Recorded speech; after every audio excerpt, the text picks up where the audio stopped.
Hi, and welcome back. It's time for Around the Oval, and this week we got a goodie for you.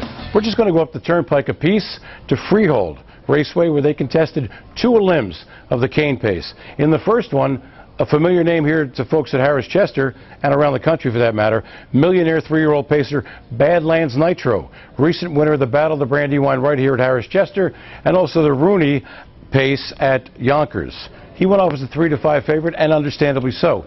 Major General, who got the rail, was 9-5, and Joe Pa's wild card, the third choice of the public, at 9-2.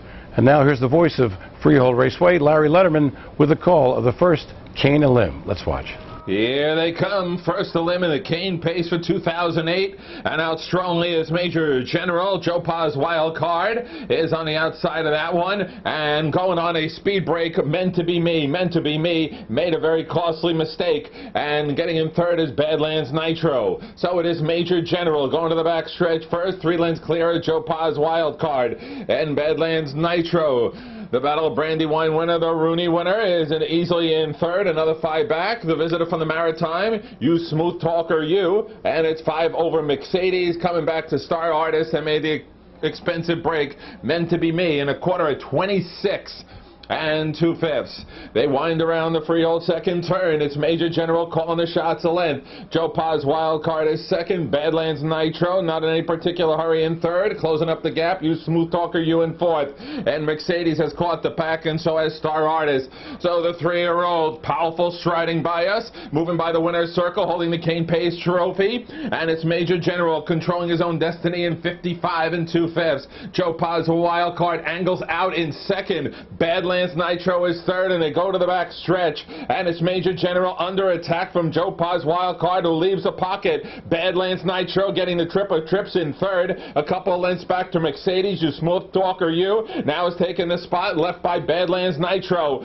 So it's Major General on the outside after the surprising move of Joe Pa's wild card by Miller. Now Sears sends Badlands Nitro 3 wide on the inside. You Smooth Talker You 3/4 and 123 4. Major General sent to the limit. In between them, Joe Pa's wild card way outside. Badlands Nitro. Sears needs the explosion. On the inside, You Smooth Talker You. It's Major General cascading down the outside. Badlands Nitro. Badlands Nitro collaring Major General, and Badlands Nitro gets there in the shadow of the wire. Badlands Nitro is bad indeed, with Brian Sears got up to win by about a length over pace setter Major General in 153 flat, with Mercedes third.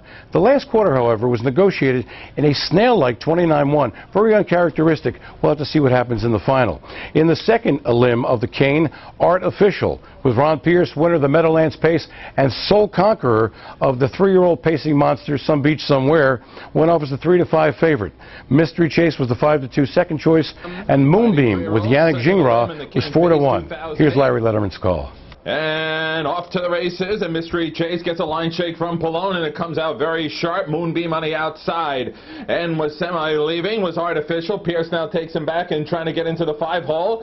Meanwhile, full speed ahead for Mystery Chase, who wins the race around the turn. Moonbeam is hard sent and hard spent on the outside, and they are flying with a wing on every hoof. On the inside, Rudy Rednose is third. A couple of more lengths, Trade Editor is fourth. Then heavily backed, and rightly so, Artificial. Another 3 back to Liz Dio, and Daily Deposit only as they hit the quarter in 27 seconds flat. Finally clearing with a lot of Gingras pushes Moonbeam, and now spearheads the field a length. Mystery Chase is second. Under a pole, Rudy Rednose is third. Starting his uphill climb, here comes Artificial, while Palone just came out and went back in with Mystery Chase as Gingras just sped it up with Moonbeam. Oh, they worked their way down to the half. It's Moonbeam now being encountered by the heavily armed and heavily backed Artificial, and those two are going to lock horns on the back stretch after a half in 55 1/5.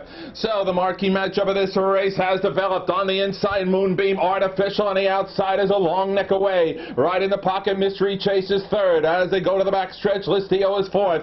Third up is Daily Deposit only. Underneath that one is Rudy Rednose, and lastly, Trade Editor. Halfway on the back stretch, Pierce says go with Artificial, and Artificial begins to shine with a reflection off a cane pace trophy. It's Artificial going by Moonbeam, taking up the chases goes Liz Dio on the outside. 3/4 and 1, 23 and 1. And it's Artificials being his dynamo self. Half length away is Liz Dio on the outside. Moonbeam hanging there in third. Mystery Chase is fourth. Into the freehold home stretch, and Pierce says, let's finish this up. And Artificial struts his stuff, and he's pulling away with long, powerful strides, and he marks himself one to beat in the Cane Pace final. Artificial won powerfully in 150 and 4 at Freehold. Now, try and channel that through your brain a little bit. The fastest mile ever negotiated in the history of Freehold Raceway. They opened in 1853. We're talking 155 years.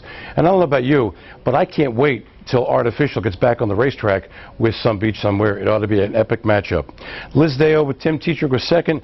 Ruby Rednose was up for third. And just like that, we're all out of time for today. Just a couple of reminders.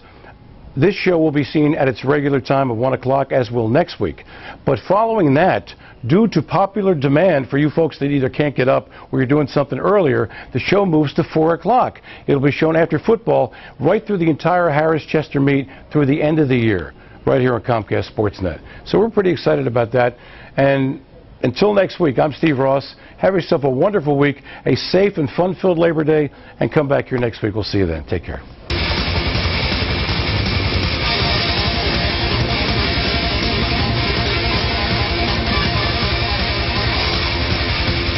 Hanover is ranging up on the outside, but it's 4 lengths off.